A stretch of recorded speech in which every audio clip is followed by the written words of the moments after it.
আসসালামু আলাইকুম। কেমন আছেন সবাই? আশা করছি সবাই খুব ভালো আছেন। আলহামদুলিল্লাহ আমরাও খুব ভালো আছি। তো সকাল সকাল মাছ নিয়ে আসছে। তো এই মাছগুলো আমাদের এখানে পাইছি আর কি। তো তরতাজা খুব মাছগুলা এই জন্য নিয়ে আসছে আর কি। তো আমি বলতেছিলাম, তুমি যে সময় মাছ নিয়ে আসছো এই মাছগুলো কাটবে কে? কারণ আমার তো এখন কাটা সম্ভব না। আমি অনেক দিন ধরেই কিন্তু 3-4 দিন ধরেই কিন্তু অসুস্থ, এই জন্য মাছটা আমি কাটতে পারবো না। তো বলতেছিল ফ্রিজে রেখে দাও, পরে যখন সময় পাবো তখন কাইটুনে, সুস্থ হলে পরে কাইটুনে আর কি। তো মাছগুলো এত ফ্রেশ আর টাটকা আর কি, তো এই জন্য একটু দেখাইলাম। আর বাইম মাছ খেতে কিন্তু আমার কাছে অনেক ভালো লাগে, আমার অনেক পছন্দের একটা মাছ। তো মাছগুলো আমি রেখে দিব ফ্রিজে, ডিপ ফ্রিজে রেখে দিব। তো সকাল সকাল নাস্তা, বাচ্চারা কিন্তু সবাই নাস্তা খেয়ে চলে গেছে। আইয়ুব আরব নাস্তা খেয়েছে। তো যে আমটা ছিল আর কি ঘরে, তো আম দিয়ে মুড়ি মাখছে। তোর বাবা বলতেছিল এইটাই খাইয়ে নাও। তো আম দিয়ে মুড়ি মাখা খেতে কিন্তু খুব ভালো লাগে, মজা লাগে। তো এটাই সকালবেলার নাস্তা। সকাল আর দুপুর আর রাত্র কি, আমি কিন্তু কয়েকদিন ধরে এরকম বিছানার মধ্যে অসুস্থ আর কি। যে আমি যেভাবে বসছি, অনেকে বলতে পারেন যেভাবে বসছে কেন, কিন্তু আমার পায়েতেই কিন্তু বেশি সমস্যাটা, এই জন্য আমি এইভাবে বসা হয়েছে। তো নাস্তাটা খেয়ে এখানে ওষুধটা ওষুধ খাবো আর কি। ওষুধ খেয়ে কিন্তু তারপরে শুয়ে থাকবো, কারণ যত কাজ টাজ আছে ঘরে আমি কিন্তু কিছুই করতে পারি না। সব কিন্তু ওর বাবা করে বা আমার বড় ছেলে করে আর কি। তো একটা সংসারে কিন্তু অনেক কাজ টাজ থাকে, যেই যাদের ঘরে বাচ্চা থাকে আর কি, এরকম বাচ্চাদের রান্না বান্না, খাওয়া দাওয়া, সারাক্ষণে সারাদিনই কিন্তু কাজ থাকে। তো আমি একটু এরকম ঘরে বসে থাকতে খেয়ে থাকতে কিন্তু এরকম খারাপ লাগতেছিল। তো ল্যাংড়াইতে কিন্তু পরে আমি গেছিলাম, গিয়ে একটু দেখি আর কি ওই জায়গার মধ্যে। পরে আমার ছেলে স্কুলে যাবে, তো আমার বলতেছিলাম তুমি কই যাবে, আমি বলতেছিলাম এখানে একটু দেখি, একটু কয়েকটা দাঁড়া কাটতে পারি কি না। পরে কিন্তু বলতেছে তুমি এইখানে, আমার ছেলে কিন্তু আমাকে অনেক বকাবকি করতেছিল যে তুমি এখানে কেন আইসো, তুমি ঘরে গিয়ে শুয়ে থাকো, বসে থাকো, কিন্তু আমার একদম বাইরে হইতে দেয় না। তো যে দেখেন অনেকগুলো, সেই স্কুলে যাবে, গোসল করে আসছে, তারপরে কিন্তু সে আমাকে বলতেছিল যে তুমি না, আমি দাঁড়াগুলো কেটে নিই, তুমি এখানে দাঁড়াও। ও ঘর থেকে বাইরে একটু হাঁটাহাঁটি করলেই কিন্তু আমাকে অনেক বকাবকি করে আর কি। তো দেখে দেখে কিন্তু দাঁড়াগুলো কাটতেছে। আর যেই দাঁড়াগুলো একদম নুয়ে গেছে আর কি, বৃষ্টির পানিতে, অনেক দিন ধরে তো বৃষ্টিতে একদম নুয়ে গেছে, ওই দাঁড়াগুলো কিন্তু বাইসে বাইসে কাটতেছিল।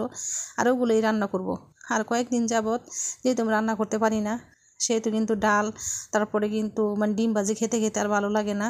পুরুষ মানুষ এত রান্না করতে পারেন আর কি, যা পারে আলহামদুলিল্লাহ। তারপরেও কিন্তু বাচ্চাদের মুখে যে বা আমার মুখে যে খাবার তুলে দেয় বসে বসে যে আমি খাই, এটাই অনেক কিছু। তো এগুলোই দ্বারাটাই আজকে রান্না করব।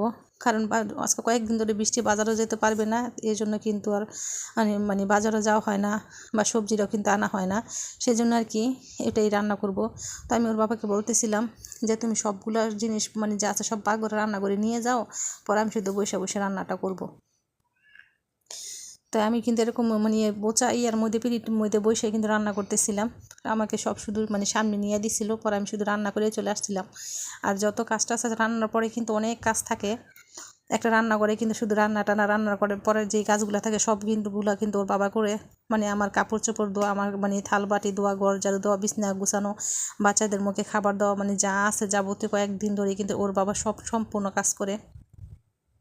আবার কিন্তু বাইরে আমাদের ফার্ম আছে একটা, ওইখানেও কিন্তু কাজ করে, তারপরে সংসারের কাজগুলো করে আসে। কিছু করার নাই, যেহেতু আমি অসুস্থ, কাজ তো করতেই হবে। তো দুপুরবেলা এই রান্নাটা আমি করতেছিলাম, দাঁড়াটা রান্না করব, এইখানে রান্না করব। আর এখানে একটু শুটকি রান্না করব আর কি, কারণ অনেক দিন ধরে ডাল, ডিম ভাজি খেতে আর ভালো লাগতেছিল না। আর ঘরে তেমন কোনো সবজিও ছিল না, এই জন্য কিন্তু এগুলো রান্নাটা করব। এখানে আমি শুটকি রান্না করব, যেই কলমি ডোগাছ আর কি, আমাদের এখানে যে ইয়াগুলা হচ্ছে, কি জানি বলে এগুলা, কুচিলার পাতা বলি আর কি, এই যে শাকগুলো একদম করা। আর বৃষ্টি যখন আসে তখন কিন্তু শাক সবজি তারপরে কিন্তু এরকম গাছালে কিন্তু একদম অনেক সুন্দর হয়ে যায় আর কি, যেমন মনে হয় নতুন আরেকটা প্রাণ গাছে ফিরে পাইছে এরকম। তো অনেক সুন্দর ছিল। তো এইগুলো কিন্তু ওর বাবাই কাইটে একদম দিয়ে পরিষ্কার করে দিছিল, পরে আমি শুধু রান্নাটা করতেছিলাম। তো এরকম বলতেছে, অসুস্থ না থাকলে বুঝতেই পারতাম না যে এরকম স্বামী সন্তান বা ওদের ভালোবাসাটা কিন্তু কখন এরকম বুঝতে পারতাম না। অসুস্থ হয়েছে দেখে কিন্তু বুঝতে পারতেছি। তো আলহামদুলিল্লাহ আমার কিন্তু যতটুকু অসুস্থ হয়েছে, সম্পূর্ণ কিন্তু অনেক সংসারের সম্পূর্ণ দায়িত্বটা কিন্তু ওর বাবাই পালন করতেছে, যেমন একটা মহিলারা পালন করে আর কি সংসারের। তো এটা বাচ্চাদের জন্য কিন্তু আমি ডিমটা বোনা করতেছিলাম, আর এখানে আমাদের জন্য রান্নাটা করতেছিলাম। তো অসুস্থ না হলে আমি কখনোই বুঝতে পারতাম না যে এতটুকু সেবা যত্ন আমি পাবো আর কি। তো এইটাই আল্লাহর কাছে আমি লাখ লাখ শুক্রিয়া যে স্বামীর সেবা যত্ন এরকম অসুস্থ থাকা অবস্থায় যদি করে আর কি। তো এটাই সবচেয়ে বড় পাওয়া।